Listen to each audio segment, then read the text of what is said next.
Good morning. Ngasi card message ngasi card message se koi Rashi ki matung ina ko Rashi ki matung ina ka trying to katang thuk charage trying to sidagi shai shagi Rashi ma padu kala kala ka amai toroga yeng minera se ko sile ko ahan ba sida leire ani shuba sida leire ahum mari manga taruk taret nipan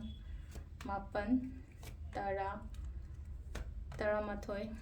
Taranithoi. Quite a handbako, quite a handbako, you may shashiko, may shashiguna se like sekaino, I consider, may shashigi se lenoko, had me pun bakotpa, the mind torogalerico, had social gathering, gumbaka gumba, the mind toroko, had me pun bayai, longa, humba gumbaka gumbadum basulena colonco, coyumba you are hodopocotobodomboka, Bresharashi, gonna had mating gumbaka gumba on the lao, and a piri cosida, had miki mating gumbaka gumbata, subasina, tensions gumbayamka and a lebican coyaring, had tensions gumbalay problems, lady by Sikilone solution lakane ko sina ko Mithun Rashi ko Karkat Rashi hadi thau yam badong taw dana wakhonsu wai ko thabak se yam man dana ka Singh Rashi goina hadi everything loina balance roga chatpa ma darkar ro ko hadi emotions kai ka sugma mayam su lena ko hadi emotions oiro thabak oiro amma oiro ko yam phajana maintain and balance mi thaketang pot section bio ko kenogi na hadi kenogi se ko kena Rashi gi se ko hadi tula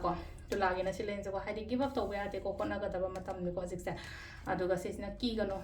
Bridget Rashi gi na hadi life se dum change yam phajana la kane ko dhanu ko aina chatke tawge kaina khaliba mayam do tawbiba ko makar makar gi na blessings ishwar gi blessings kumba kai kumba legani ko shona chambi gani aduna hadi dum thabang khang cha thok to da lighting khorama phajana mai chapiba mi pun ba ko do mai to rapi ri ko hadi kumbra Rashi gi na last gi mina ngam ko kem taw no nang tabon to dum hai ta adu da hadi fully focus tawraga adu ina tena tawbiba ko adu sida lai ko gi Rashi gi matungina tarot card reading ma'am. Thank you.